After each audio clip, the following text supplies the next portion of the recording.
സിനിമയുടെ ലാസ്റ്റ് ഒരു voice over ഉണ്ട്, അത് മമ്മൂക്കയാണ്. ട്രെയിലർ ലോഞ്ചിനും മമ്മൂക്ക വന്നിട്ടുണ്ടായിരുന്നു. സോ അദ്ദേഹത്തിന്റെ പ്രസൻസ് എത്രമാത്രം ഉണ്ട് ശരിക്കും സിനിമയ്ക്ക്? അദ്ദേഹത്തിൻ്റെ പ്രസൻസ് അത് ഞാനൊരു ആഗ്രഹം പ്രകടിപ്പിച്ചു. അതായത് മമ്മൂട്ടിയുടെ സൗണ്ട് അവിടെ വന്നാൽ അടിപൊളിയായിരിക്കും, അല്ലെങ്കിൽ കുറച്ചുകൂടി കണക്റ്റഡ് ആയിരിക്കും, നമ്മൾ പറയുന്ന ഈ സ്റ്റേറ്റ്മെൻറ്റ് കുറച്ചും കൂടി എല്ലാവരിലേക്ക് എത്തും. അപ്പോൾ എല്ലാവരിലേക്ക് എത്തിക്കാൻ പറ്റും എന്ന് വിചാരിച്ചിട്ടാണ് ഞാൻ മമ്മൂക്കാൻ്റെ അടുക്ക പോയത്. ഞാൻ ഇതിൻ്റെ ഒരു ബേസിക് സ്ട്രക്ചറും കാര്യങ്ങളും എല്ലാം കാണിച്ചു കൊടുത്തു, ഒന്ന് പറഞ്ഞു കൊടുത്തു കഴിഞ്ഞപ്പോൾ മമ്മൂക്ക അത് എനിക്ക് ആ ഡയലോഗ്സ് അല്ലെങ്കിൽ അത് പറഞ്ഞു തന്നു.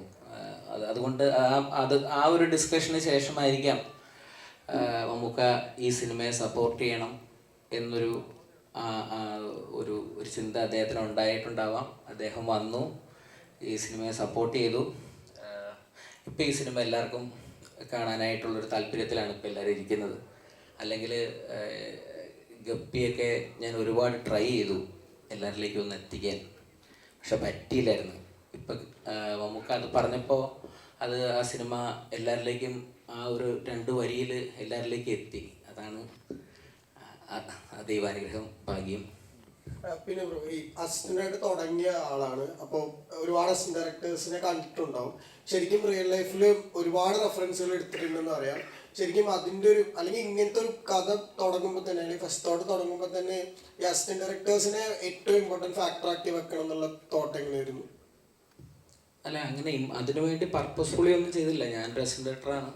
ഞാൻ കണ്ടതും കേട്ടതുമായിട്ടുള്ള സിനിമകളിലെ കുറേ കഥകൾ ഇതിനകത്ത് വന്നു പോയിട്ടുണ്ട്. എല്ലാം ഞാൻ എക്സ്പീരിയൻസ് ചെയ്തിട്ടുള്ളതൊന്നുമല്ല, പക്ഷേ ഞാൻ കേട്ട കുറേ കഥകളുമൊക്കെ ഇതിനകത്ത് ഭയങ്കര ഫണ്ണായിട്ട് ഫാൻറ്റസി ആയിട്ടൊക്കെ നമ്മൾ കാണിച്ചേക്കുവാണ്.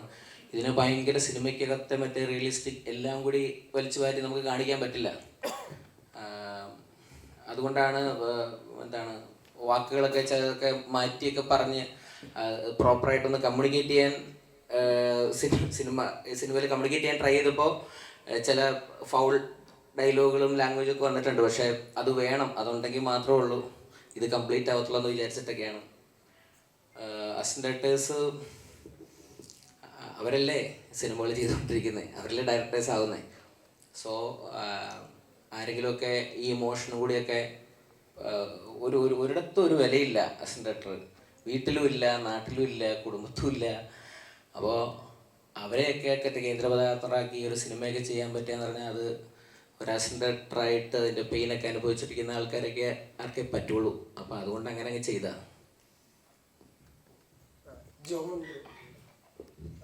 ഈ രോമാഞ്ചം കരിയറിൽ വലിയ ബ്രേക്ക് ആയിരുന്നു. അപ്പോൾ ഇത് ശരിക്കും ഒരു ആക്ടറായിട്ട് എത്രത്തോളം എക്സ്പ്ലോർ ചെയ്യാൻ പറ്റിയിട്ടുണ്ട്? ഒരുപാട് കാര്യങ്ങൾ പഠിക്കാൻ പറ്റിയിട്ടുണ്ട്. ഞാൻ ചെയ്തുകൊണ്ടിരുന്ന പരിപാടി ഹ്യൂമറല്ലേ, അപ്പം അതിൽ നിന്നും വ്യത്യസ്തമായിട്ടുള്ള ഒരു ക്യാരക്ടറാണ്. കുറച്ച് ബുദ്ധിമുട്ടുണ്ടായിരുന്നു, എങ്കിലും ചെയ്യാൻ പറ്റി.